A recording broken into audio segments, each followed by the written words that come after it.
परम पावन राम पाप विमोचना. മുണ്ടായ ശ്രീരാമഭാഗവതർ അഥവാ പാലക്കാട് ശ്രീരാമഭാഗവതർ. മുണ്ടായ രാമഭാഗവതർ എങ്ങനെ പാലക്കാട് രാമഭാഗവതരായി പിൽക്കാലത്ത് അറിയപ്പെട്ടു? 1888 മുണ്ടായ എന്ന ഗ്രാമത്തിൽ, ഷൊർണൂരിനടുത്ത് മുണ്ടായ എന്ന ഗ്രാമത്തിൽ ജനിച്ച ശ്രീ മുണ്ടായ രാമഭാഗവതർ. രാമൻ, അദ്ദേഹത്തിൻ്റെ ജ്യേഷ്ഠൻ വെങ്കടകൃഷ്ണൻ, ശ്രീ രംഗൻ ഭട്ടരുടെയും അലമേലു മങ്കയുടെയും 5 മക്കളിൽ ഏറ്റവും ഒടുവിലത്തവനായി ശ്രീ രാമൻ ജന്മം കൊണ്ടു. ജ്യേഷ്ഠൻ വെങ്കടകൃഷ്ണ ഭാഗവതരും അനുജനും സ്വകുടുംബത്തിൽ അച്ഛൻ പാടിയിരുന്ന ഗീതാ ഗോവിന്ദ അഷ്ടപദികൾ കേട്ടാണ് ചെറുപ്പകാലത്ത് വളർന്നത്. അതിനുശേഷം അവർ ഷൊർണൂരിനടുത്തുള്ള ചുടുവാലത്തൂർ മൂത്തേടത്തുമന എന്ന സ്ഥലത്ത് പോയി സംഗീതം അഭ്യസിക്കുകയും രണ്ടുപേരും ചേർന്ന് കഥകളി സംഗീതവും കഥകളി വേഷവും അഭ്യസിക്കുകയും അങ്ങനെ അരങ്ങത്ത് കഥകളിക്ക് രണ്ടുപേരും ചേർന്ന് പാടുകയും പതിവായിരുന്നു. കുട്ടിയായ രാമന് അരങ്ങത്ത് രാത്രി മുഴുവൻ നിന്ന് പാടാൻ ശേഷിയില്ലാതെ ഉറങ്ങാൻ തുടങ്ങിയപ്പോൾ ജ്യേഷ്ഠൻ വെങ്കടകൃഷ്ണനാണ് സ്വന്തം അനുജനെ കൈപിടിച്ച് തുണ്ടികുളം അനന്തരാമ ഭാഗവതരെ കയ്യിൽ ഏൽപ്പിച്ചത്. കഥകളി സംഗീതത്തേക്കാൾ രാമന് കൂടുതൽ ചെയ്യുക കർണാടക സംഗീതമാണ്. രാത്രി മുഴുവൻ ഉറക്കം വിളിച്ച് ഇരുന്ന് ചെയ്യേണ്ടതല്ല കർണാടക സംഗീത കച്ചേരി. അതുകൊണ്ട് അത് രാമന് ഉതകുമാകുമെന്ന് സ്വന്തം ജ്യേഷ്ഠനായ വെങ്കടകൃഷ്ണ ഭാഗവതർക്ക് അതിയായ മോഹമുണ്ടായി. അങ്ങനെ തുണ്ടികുളം അനന്തര ഭാഗവതരുടെ ശിഷ്യനായി മുണ്ടായ രാമഭാഗവതർ പാലക്കാട് എത്തുകയും പിന്നീട് തുണ്ടികുളം അനന്തരാമ ഭാഗവതർ തന്നെ കുറെ കാലം തൻ്റെ ശിഷ്യനായി രാമനെ കൂടെ കൂട്ടുകയും അതിനുശേഷം ഉമയാൾപുരം സ്വാമിനാഥയ്യർ എന്ന മഹാവാഗ്യകാരൻ്റെ കയ്യിൽ പിടിച്ചേൽപ്പിക്കുകയും ചെയ്തു.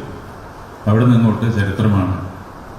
ഉമയാൾപുരം സ്വാമിനാഥയ്യരുടെ കീഴിൽ വളരെ ഉന്നതമായ സംഗീത ഗുരുകുല വിദ്യാഭ്യാസം ചെയ്തതിനു ശേഷം ശ്രീ മുണ്ടായ രാമഭാഗവതർ പാലക്കാട് കൽപ്പാത്തിയിൽ വന്ന് താമസമാക്കി.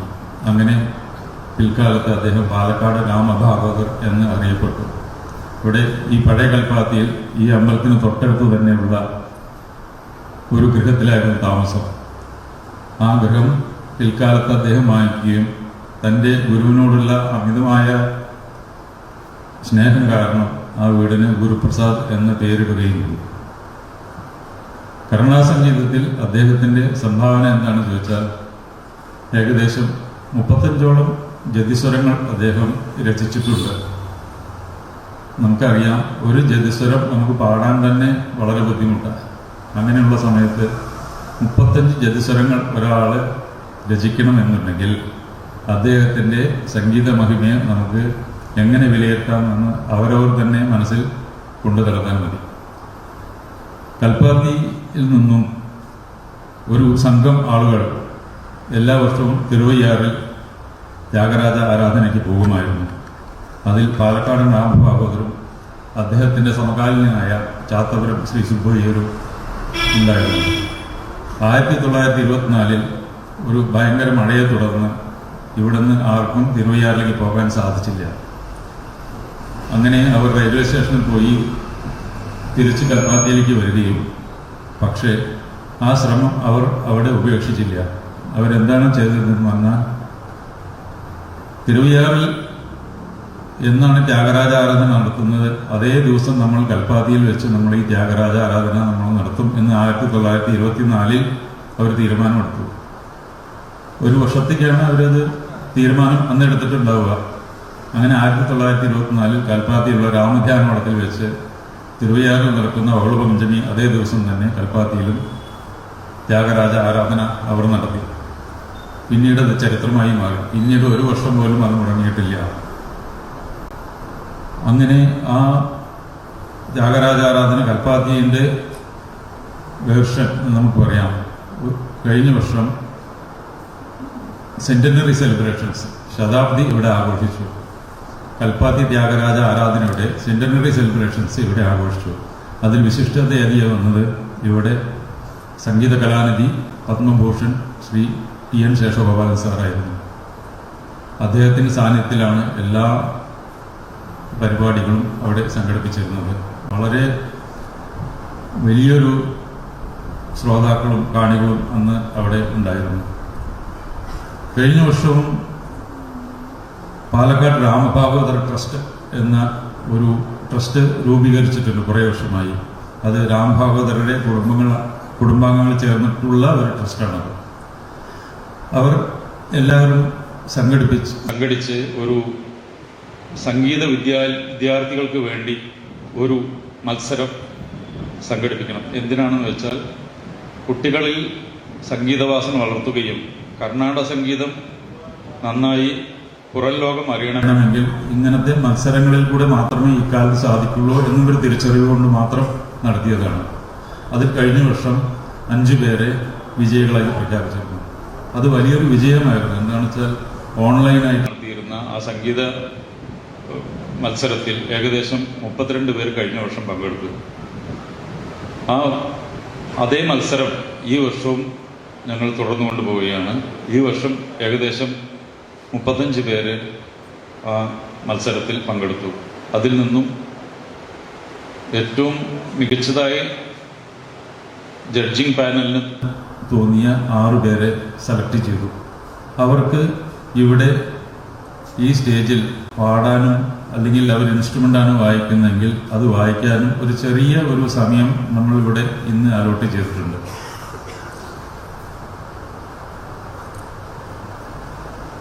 കൽപ്പാത്തി, പഴയ കൽപ്പാത്തി, ഈ റോഡ്, പഴയ കൽപ്പാത്തിയിൽ വരുന്ന ഈ ഗ്രാമവീതിയുടെ പേര് ഇവിടുത്തെ കൗൺസിലറുടെ ശ്രീ വിശ്വനാഥൻ,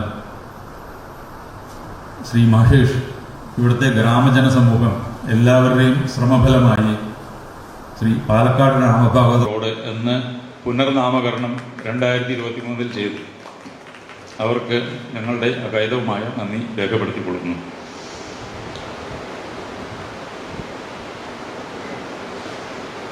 ഈ വർഷം 102ാമത്തെ വർഷമാണ് ഇത് ത്യാഗരാജ ആരാധന നടത്തിയത്. അത് സമാപ്തി ആയിരിക്കുന്നു. ഇന്ന് ഈ ചടങ്ങ് ഞങ്ങൾ ഇവിടെ വേറെയായിട്ട് നടത്താൻ കാരണം എന്താണെങ്കിൽ ഇത്രയും സമയം നമുക്ക് ത്യാഗരാജാരാധന സമയത്ത് നമുക്ക് അവിടെ തന്നെ കിട്ടിക്കൊള്ളണം എന്നില്ല. അപ്പോൾ രാമഭാഗവത ട്രസ്റ്റിൻ്റെ കീഴിൽ ഉള്ള എല്ലാ അംഗങ്ങളും കൂടി കൂട്ടായ ഒരു തീരുമാനമെടുത്ത് ഇന്ന് ഫെബ്രുവരി 1-ാം തീയതി ഇവിടെ വെച്ച് നടത്താം എന്ന് ഒരു തീരുമാനമെടുത്തു. ഇതിൽ ഇന്ന് വിശിഷ്ടാതിയായി ഈ ഒരു പുസ്തക പ്രകാശനമുണ്ട്. ആ പുസ്തക പ്രകാശനത്തിന് വിശിഷ്ടാതിയായി വരുന്നത് മൃദംഗ ലെജൻഡ്, മൃദംഗ വിദ്വാൻ പത്മഭൂഷൺ ശ്രീ പാലക്കാട് മണിയയ്യരുടെ മകൻ ശ്രീ ടി.ആർ. രാജാമണി സാർ അവരാണ്.